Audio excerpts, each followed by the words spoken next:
Kang estava presente desde a fase 1 da Marvel Studios, e depois de 50 minutos de episódio a gente tem uma boa ideia do fim dos planos dele. Uma batalha pelo livre-arbítrio, aquele que permanece é mesmo o grande herói da história, e só porque estava entediado.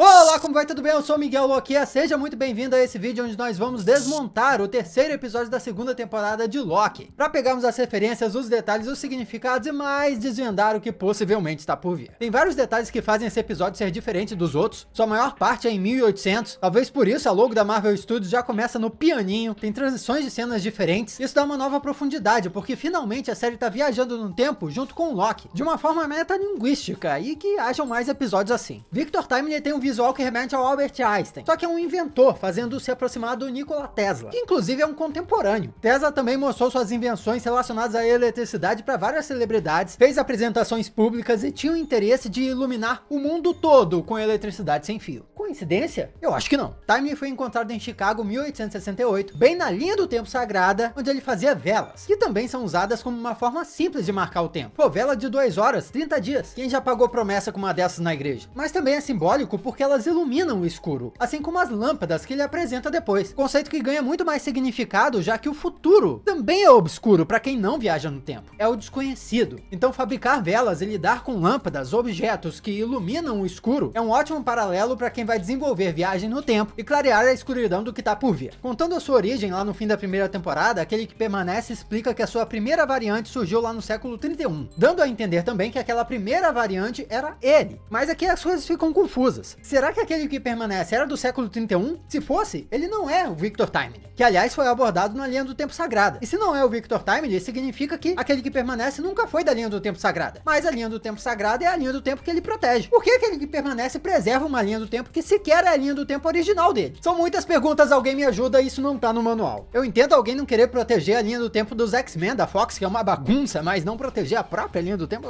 alguma coisa aconteceu aí. Nos quadrinhos, o Kang, ainda Nathaniel Richards, também surgiu no século 31, enquanto Victor Timely é ele depois de uma derrota dos Vingadores que se isolou em 1901. A ideia dele era no passado começar a planejar a sua conquista moderna. Ele funda a cidade de Timely, cria fábricas e uma empresa chamada Timely Industries, que lida inclusive com os princípios básicos da robótica. A intenção dele era superar os Vingadores, só que o tiro saiu pela culatra, você já vai entender. Porque esse episódio também me fez lembrar da nova origem do Kang, naquele quadrinho que eu já contei a história aqui no canal, onde o Kang adulto vai para sua juventude lá no século 31 e tenta interferir na vida que ele vai ter, inclusive na relação com a Ravonna Renslayer. Só que spoiler, acaba não adiantando nada. Esse episódio contou que o tal plano daquele que permanece era que Ravonna e Senhorita Minutos entregassem um manual pro Victor Timely para que ele basicamente se tornasse um novo comandante da AVT, um novo aquele que permanece, e as duas comandassem a agência junto com ele. Mas fica óbvio que existe uma história por baixo da história. O Victor Timely é um grande picareta, meio mentiroso. Possivelmente aquele que permanece, todos os Kang são, como a gente até viu em Quantumania, quando o Kang mentiu para Janet Van Dyne para que ela o ajudasse em exílio. Então teorizo que aquele que permanece não quer tornar o Victor Timely o novo comandante da AVT nem nada disso, mas sua intenção foi prepará-lo para torná-lo uma ferramenta para consertar a AVT. Essa ação pode causar uma retrocausalidade, ou seja, ele ter feito o Victor Timely começar uma jornada de se tornar o Kang e depois aquele que permanece, sim, mas não é exatamente como foi dito, até porque eu não acho que aquele que permanece quer reiniciar esse looping temporal para repetir a história toda de novo. A gente já fala disso. Eu vi muita gente falando por aí que Vingadores Ultimato explicou viagem no tempo de um jeito e aqui em Loki estão explicando de outro, ou seja, a Marvel não sabe explicar viagem no tempo, estão desmentindo as próprias regras. Calma aí, Vingadores Ultimato explicou que viajar no tempo não altera o passado, mas sim cria uma ramificação, uma história paralela. Viagem no tempo em Loki também cria uma ramificação assim, como mostrado por Ravonna e Senhorita Minutos nesse episódio ao deixar o manual lá com o Victor Timely. Ele criança estava na linha do tempo sagrada, mas ele recebeu o manual, cresceu e por causa disso desencadeou uma linha do tempo diferente. Nessa série, o futuro ou o presente só demonstrou alterar o passado no deslize temporal do Loki. Foi uma anomalia que aconteceu e não necessariamente uma viagem temporal usando tecnologia. Anomalias, como o próprio nome diz, não devem fazer sentido e devem quebrar a regra mesmo. E por imagens de trailers que já saíram, o Loki tá bem ensaboado porque ele vai continuar deslizando em momentos futuros, viu? Aliás, pode ser essa anomalia aí que vai quebrar o plano do Kang, já que quebra todos os padrões de viagem no tempo que ele poderia prever. Eu prevejo os vídeos de todos os próximos episódios de Loki aqui no canal, por isso joga um feitiço aí no botão de se inscrever e faça parte da família Loquia também, adoraria ter a sua companhia com a gente. Se você já é um Lokia, beijo lá, você sabe onde. Muito obrigado por te ter aqui. E a Exposição Mundial de 1893 celebra 400 anos da chegada de Cristóvão Colombo aqui nas Américas. Quem não tá celebrando são os povos indígenas. Pesado. Mas essa exposição reuniu 46 países, inclusive o Brasil, que tava ali fazendo o quê? Apresentando a feijoada e o pãozinho de queijo. Brincadeira, eu não sei. Comenta aí se você sabe, Brasil é fera, brincadeira. Mas essa exposição no UCM serviu de inspiração para a Expo Stark de 1943. Nós vimos ela em Capitão América I Vingador. E lá apareceu o homem sintético do Dr. Phineas Horton. Grave esse nome. Nos quadrinhos, ele foi o cientista que criou o primeiro Tocha Humana, que era um androide, antes do Quarteto Fantástico, tá? Mas Phineas fez o Tocha Humana depois de trabalhar justamente com Victor Timely Jr., o filho do Victor Timely, que na verdade era o próprio Kang disfarçado do filho dele mesmo, numa tentativa de esconder de todo mundo que ele era imortal. Da mesma forma que o Kingo dos Eternos fez, sabe? Fingindo que era uma dinastia de atores, quando na verdade era a mesma pessoa. Que pessoal imortal não tem criatividade. Tem mais referência a isso no episódio. Na época dessa feira também surgiu um serial killer, o Dr. H.H. Holmes. Não é parente do Sherlock Holmes. O cara matou 27 pessoas dentro de um prédio que ficou conhecido como Castelo do Assassinato. Inclusive o Mobius menciona esse cara conversando com o Loki e o castelo dele apareceu no jornal onde estava ilustrada a Senhorita Minutos. Quem o Mobius mencionou também foi o Thomas Edison, que é conhecido historicamente por patentear invenções de outras pessoas e lucrar com elas enquanto deixam seus criadores morrerem na miséria. Exatamente o que aquele Brutamontes planejava fazer com a invenção do Victor Timely depois da apresentação dele. Acho que isso foi uma referência, coincidência,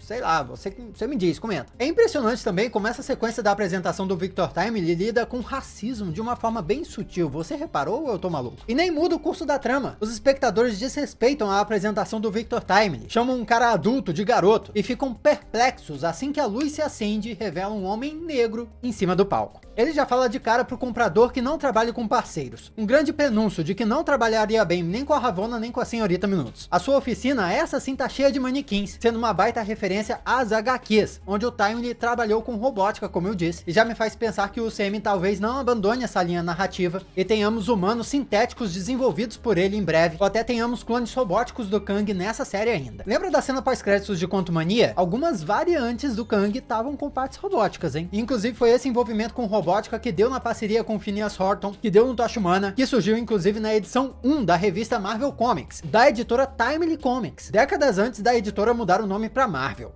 Nada disso é coincidência. Agora, lembra que eu falei que o Homem Sintético apareceu na Expo Stark? O Kang no UCM pode já estar envolvido na história e origem dos Vingadores esse tempo todo, sem ninguém perceber. Victor pega sua melhor invenção, esférica, que parece um motor de probabilidade, o coração da sua cadeira lá em Quantumania, que pode indicar de duas uma, ou ele eventualmente vai se tornar aquele Kang, ou todas as versões alternativas de Kang acabam tendo a mesma ideia eventualmente. Uma coisa interessante dos quadrinhos é que o Kang não só tem versões alternativas, como ele próprio se transforma através das eras. O Kang principal, vamos dizer assim, já foi o Nathaniel Richards, o Rapaz de Ferro, o Centurião Escarlate, o Ramatut, o Kang em si, o Immortus, o Victor Timely, como eu poderia esquecer. Então no fim, essa saga do multiverso pode estar contando uma história bem complexa, onde sim, existem versões alternativas do Kang, mas o vilão principal é apenas um, que aparece em diferentes formas, porque está em fases diferentes da vida. Mas para isso acontecer, aquele Kang de Quantumania não pode ter morrido. Eu inclusive cometi o erro de acessar o Reddit antes de fazer esse vídeo, e tem uma teoria correndo solta por vários subs de que esse Victor Timely se tornaria o Ramatut. E uma pista disso é que ele correu para o stand do Antigo Egito na exposição. Ramatut teve uma pista em Cavaleiro da Lua, indicando que ele existe na continuidade do universo cinematográfico da Marvel, em teoria. Mas aí também apareceu na cena pós-créditos de Quantumania, como parte do Conselho dos Kangs. E ele tinha partes cibernéticas. Se a Marvel usar esse conceito de viagem no tempo raiz, aliada à ideia de multiverso, vai ser inovador não só para o universo de super-heróis, mas para todo o cinema. E é isso que a gente quer ver. Eu quero, pelo menos, né?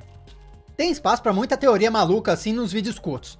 @migueloquia, TikTok, Instagram, me acompanha lá. Tá esperto que foi o Ouroboros quem escreveu o manual? Porque foi o agente Ouroboros que também desenvolveu toda a tecnologia da AVT, e não Victor Timely, nem aquele que permanece. Timely, por ter sido influenciado pelo manual, ainda é fã do cara. Pela explicação daquele que permanece lá atrás, o que ele teria feito é ganhar a guerra multiversal e depois fazer a AVT. A etapa de criar a tecnologia da AVT pode nem ter saído das mãos dele. Agora, como o próprio símbolo do Ouroboros, o agente OB pode ser a única constante dentro da agência. Independente de quem já comandou ou quem vai comandar a AVT, ele sempre esteve e sempre estaria lá dentro. Só que ele é inocente da sua própria importância, diferente da Ravonna, da Senhorita Minutos, mas é tão crucial ou mais que elas. Exemplo disso é que nunca perdeu a sua memória como os outros agentes, mas talvez para nunca se tornar um perigo, ele fique isolado lá embaixo, sem ter contato com ninguém. A sala do tear temporal, quanto mais aparece, mais parece uma sala de controle de uma usina nuclear, que faz sentido. E o cérebro dos X-Men, não só pela porta com um X, mas por toda a estrutura circular, a ponte que leva até o tear. Seria muito irônico da Marvel se disser em algum momento que o lugar foi inspirado nos X-Men de alguma linha do tempo. O Loki não é o Neymar em um time árabe, mas vestiu a camisa e tem seus motivos. Ele parece ter acreditado no discurso daquele que permanece de que a linha do tempo sagrada sem monitoramento levaria ao caos por suas variantes. Só que o fato é que até esse momento nós não vimos esse caos acontecer. O único caos é mesmo causado pela AVT e a sua crise interna. Só que quando a Sylvie se mostrou decidida a matar todas as variantes do Kang, ela também se mostrou crente no discurso dele, de que suas variantes guerreariam e entrariam num caos. Por isso, deixá-lo viver e ir para a AVT parece contra-intuitivo, mas na verdade foi ela dando uma chance ao livre-arbítrio e sendo menos como a AVT, que podava todas as linhas do tempo alternativas para sobrar uma única sagrada. Porém, nenhuma questão é respondida, porque aquele que permanece sabia de tudo o que ia acontecer. Em teoria. Quando a Sylvie o matou, ele disse até logo, sabendo que ela o encontraria, ou pelo menos encontraria uma versão alternativa dele em breve. Dito e feito, ela encontrou Victor Timely, botando em xeque quanto livre-arbítrio ela de fato tem. Em Watchmen, Dr. Manhattan é capaz de vislumbrar todo o tempo, inclusive o futuro. Mas ele não pode mudar nada. Menciona que são todos marionetes, ele só é uma que consegue ver as linhas, porque o poder de ver o futuro não significa o poder de mudá-lo. Então a Sylvie e o Loki podem saber como tudo acaba lá na cidadela no fim dos tempos com aquele que permanece. Mas sem saber como os acontecimentos se desdobram até aquele ponto, não faz diferença nenhuma. Eles são mais impotentes nesse contexto que o Dr. Manhattan, porque nem o futuro inteiro enxergam. Das estátuas que apareceram de Odin, Thor e Balder, vale mencionar que Daniel Craig iria interpretar o Balder em Doutor Estranho no Multiverso da Loucura. Esse foi um dos vazamentos mais bizarros da época do filme, mas que acabaram sendo confirmados por um artista que postou a arte conceitual que fez para a produção. E a gente sabe que aquele filme passou por muitas alterações, diferentes da segunda temporada de Loki. Em entrevistas, os produtores disseram que essa série não mudou nada, não regravou nada. Aliás, foi a primeira série do Disney Plus que não teve refilmagem. O que eles planejaram lá no início foi o que foi executado. Então a gente pode até especular que a linha do tempo alternativa do Victor Timely talvez seja a linha do tempo que foi identificada eventualmente como o Universo 838, lá em Doutor Estranho 2, o lar dos Illuminati. Isso explicaria inclusive por que os Vingadores não são ativos, porque é um universo onde o Loki não está ativo. E o paralelo entre Loki e Vingadores não existe só nos cinemas não, porque o Loki também foi o primeiro vilão dos Vingadores nos quadrinhos. Isso me faz lembrar do arco recente das HQs que exaltou a importância do Loki como Vingador primordial, uma vez que ele sempre foi o catalisador para a formação da equipe e acaba se tornando seu principal e mais poderoso membro em toda a existência. Com toda a importância que o Loki tá tendo aqui na série dele para todo o multiverso, ainda mais a Marvel fazendo agora a saga do multiverso, eu não duvidaria se colocassem o Tom Hiddleston como um protagonista dos próximos filmes dos Vingadores por vir aí. Até porque sem Robert Downey Jr., sem Chris Evans, a Marvel precisa de um novo ator carismático e poxa, Tom Hiddleston é querido do público. Eu acho que todo mundo ia gostar se ele retornasse pro cinema. Comenta aí. Pra se camuflar na era vitoriana, a Senhorita Minutos adotou um estilo de relógio similar a animações da década de 20 e 30. Era uma época de obras com conotações bem demoníacas e até outras coisas erradas. Foi um conceito até muito sugado pelo jogo Cuphead, que é incrível, mais difícil pra diabo. Saber disso, inclusive, deixa ela ainda mais assustadora. Ela diz que o Victor Timely foi tolo em fazer inimigo uma pessoa que sabe todos os seus segredos. Uma promessa, na real, de que ela ainda vai ser uma grande vilã. Ela sabe como tudo funciona. E a essa altura, várias teorias estão surgindo de que ela é uma inteligência artificial baseada na consciência da Ravonna, que afinal o Kang ama a Ravonna, de acordo com os quadrinhos e aquela gravação que o Loki encontrou lá na sala de guerra do primeiro episódio. Tem a teoria que a Ravonna é uma variante do Kang também, mas fato é que formou-se uma dupla aí no fim. As duas rejeitadas parecem que vão se unir. E tudo, escreve, ainda tá nos planos daquele que permanece. O cara que viveu aquilo, o tempo, muitas e muitas vezes, e já sabia tudo o que aconteceria. Usando a metáfora do Dr. Manhattan de novo, será que aquele que permanece é o único capaz de se identificar como uma marionete, ver as cordas e ainda movê-las um pouquinho? Ou ele também está preso às cordas do tempo? E o seu plano é só uma ilusão, onde ele continua preso ao ciclo da sua própria vida. Esse é o grande dilema da série, determinismo contra livre-arbítrio. Vamos lembrar que no fim lá da temporada 1, ele se mostrou cansado, queria até entregar o controle da AVT pro Loki e pra Sylvie, basicamente deu uma chance pro livre-arbítrio, mas quando não conseguiu, prometeu que o looping se repetiria, Kangs voltariam a aparecer, a guerra rolaria e ele voltaria para aquele lugar, preso na própria vida. Bom, eu creio que a série é sobre esse looping sendo finalmente quebrado. Desde sempre a série fala sobre o livre-arbítrio, e no fim, acho que vai ser sobre a vitória contra o determinismo, que é representado pelo ressurgimento daquele que permanece como comandante de todo o tempo. E a chave para isso tudo? Anomalia, o deslize temporal. Será? Fato é que isso nem vai ser resolvido completamente nessa temporada. Sabe por quê? Vingadores Dinastia Kang vem aí e ainda vai mostrar essa batalha multiversal. Esse arco dramático de Loki é tão importante que vai se desenrolar por toda a saga do multiverso. Quem for assistir os filmes do futuro vai ter que fazer o supletivo com essa série.